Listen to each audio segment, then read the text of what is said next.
Les Américains et les fantoches ont envoyé des équipes de sabotage, instruits, équipés par les Américains, etc. Et nous les avons pris. Peut-être vous avez entendu parler, n'est-ce pas, des procès. Oui. Et vous en avez pris souvent, à diverses reprises? Assez souvent. Est-ce que vous avez peur que les Américains portent la guerre au Nord-Vietnam? Nous n'avons jamais peur, n'est-ce pas? Comme les Français aussi, on dit que peur n'existe pas. Est-ce que vous pensez, Monsieur le Président, qu'il y a une solution militaire à la guerre du Sud-Vietnam? Non. Parce que vous savez que le peuple Vietnam, c'est un. Et le pays du Vietnam, c'est un. Les Américains ont fait une guerre d'agression, comme qui dit, c'est une guerre non déclarée. Et, comme vous savez aussi, vous avez pu lire dans la presse, n'est-ce pas, mondiale, que plus la guerre prolonge, plus les Américains et leurs valets, n'est-ce pas, comment dire ça,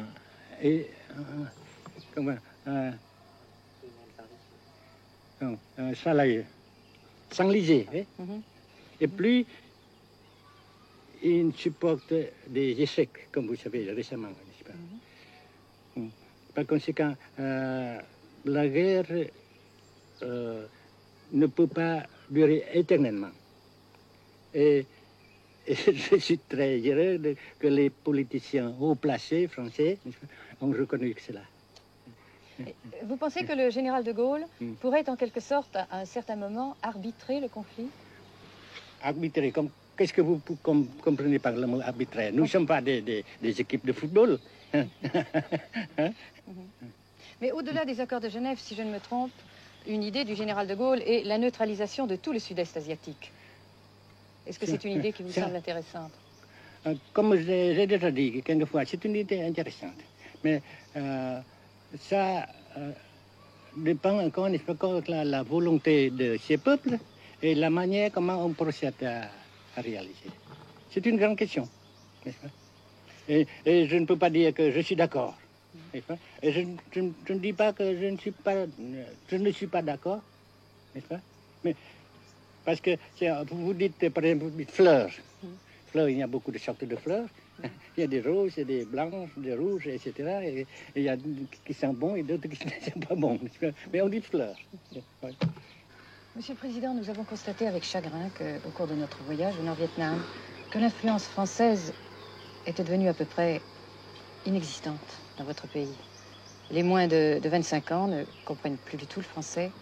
Et je me demande si, à votre idée, des rapports peuvent se rétablir tels que la France continue à jouer une sorte de rôle culturel ici. Avec la France surtout et avec tous les autres pays. Nous voulons avoir une coopération amicale, culturelle, économique, etc.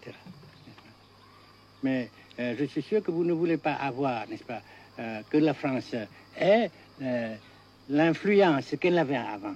C'est une autre chose. Naturellement, c'est une autre époque. Mais coopération culturelle, économique, qu'est-ce qu'il y a encore, sportive par exemple, oui. etc., n'est-ce pas, nous le désirons. Si la guerre se cristallise au sud et se poursuit encore pendant quelques années, pensez-vous que l'avenir économique du Nord-Vietnam soit viable?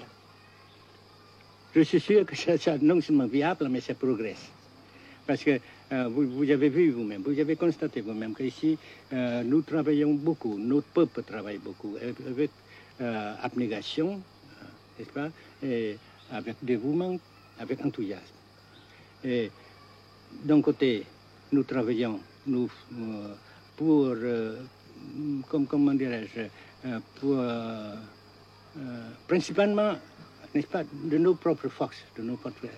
Et aussi, nous avons, n'est-ce pas, l'aide fraternelle des pays socialistes, n'est-ce pas?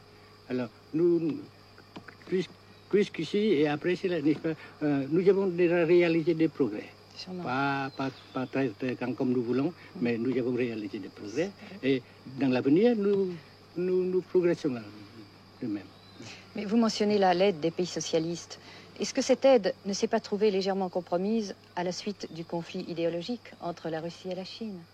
Non, parce que ces questions, n'est-ce pas, différences idéologiques entre nos différents partis frères, c'est nos affaires intérieures.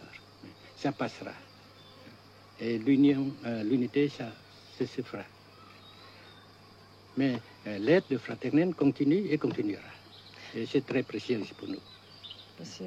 Mais certains ont l'impression chez nous, Monsieur le Président, que le Nord-Vietnam se trouve actuellement assez isolé, asphyxié même, et que politiquement, il pourra difficilement éviter de devenir une sorte de satellite de la Chine.